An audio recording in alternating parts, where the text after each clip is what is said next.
It's time now to fall back. I am joined tonight by Harlem rapper Dave East for the debut of his new album, Survival, dropping today. It features Dave and A-list artists like Nas, Rick Ross, Fabolous, and a special collaboration with his daughter, Kyrie, who you see right there in studio, and who Dave sometimes has out on tour with him. Dave also plays Wu-Tang rapper Method Man in the Hulu series Wu-Tang: An American Saga. And while Dave represents Harlem, he's joined today by our friend Tony Schwartz, representing Manhattan and the Bronx, a businessman, former New York Times journalist, and the author of 5 books, including Donald Trump's The Art of the Deal.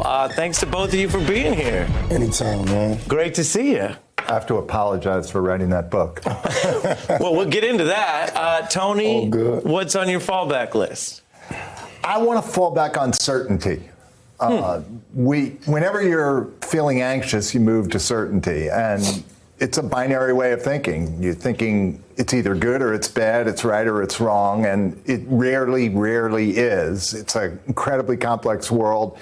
You know, I watch it in Silicon Valley right now where, you know, if you think back not very long ago, the tech companies were going to be our savior. The heroes were the folks who ran those companies. Now suddenly they are the devil. They're the opposite. They're going to bring down civilization. And, you know, it's about nuance and subtlety and finding a place that can hold opposites, that can tolerate the idea that even though ideas may conflict with each other, both may have aspects of the truth. Well, you know, Dave, sometimes people act more certain than they are to appear strong. You ever see that? Yeah, I believe that.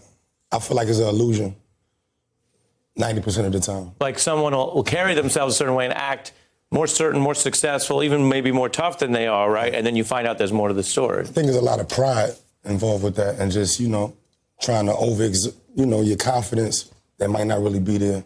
So you may do that more to try to seem more certain. Yes, I agree with that. You know, any strength overused, I think you've heard me say it, any strength overused becomes a liability. So confidence overused becomes arrogance, and humility is the balance. But you need both. Right. You need both, yeah.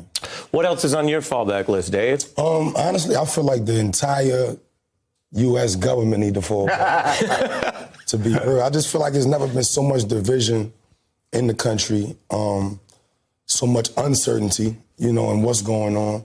And I think it starts at the top, at the head, you know what I mean? I feel like that needs to become figured out. I don't know exactly how to do it, but I think if that is figured out and the division between the Republicans and the Democrats, if that could come to some type of balance, you know, some kind of balance, it'd be a much better country to live in.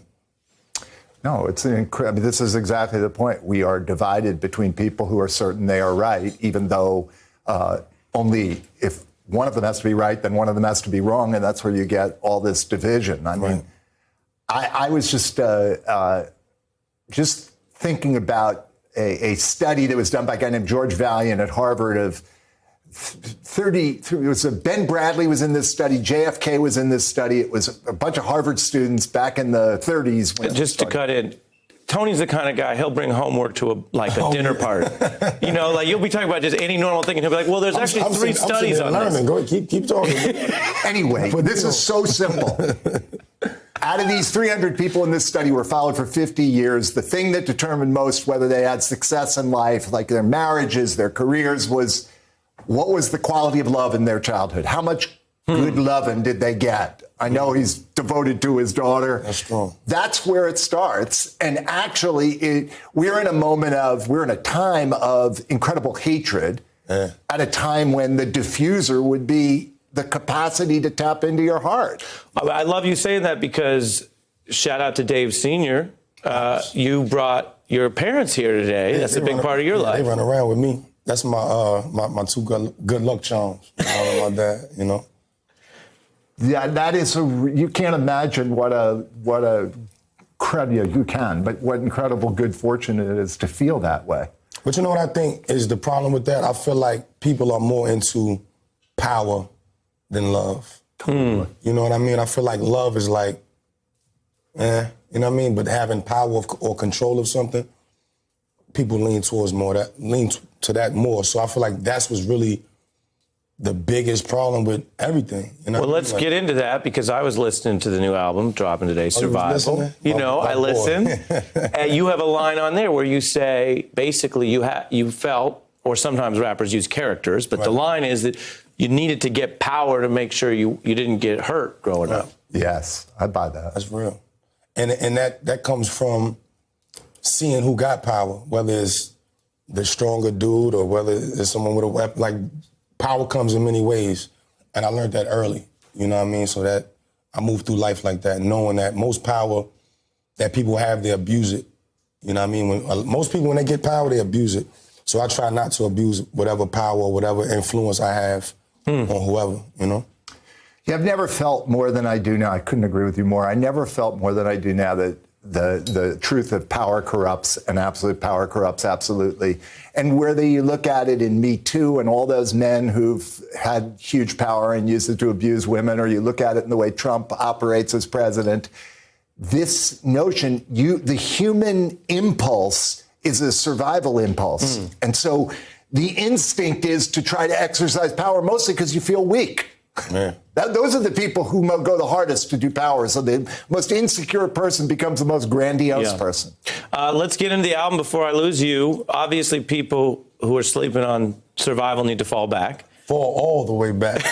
You know, he just said it. His life is based on survival instincts. Yeah, Survival is the album, Tony. It is? That's the title. That's How the about title. that? Maybe that's why I'm here with you. And I would be remiss if I didn't mention I think Survival might fare better than some of Tony's work. Here's the art of the deal.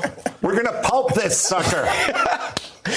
Dave, what do people need to know about the album? It's my life, man. I feel like it's the inspiration and the motivation for generations to come. I wanted to record and create something that would be timeless and not just live for the moment. And why was it important to put your daughter on it? She was on the cover of one of the past albums. Now she's on the music. She's talking now. So I was like, you know what?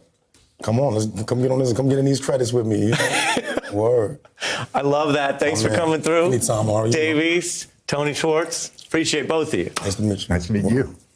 Hey, I'm Ari Melber from MSNBC. You can see more of our videos right here, or better yet, subscribe to our YouTube channel below. You could have been anywhere in the world, but you're here with us, and we appreciate that.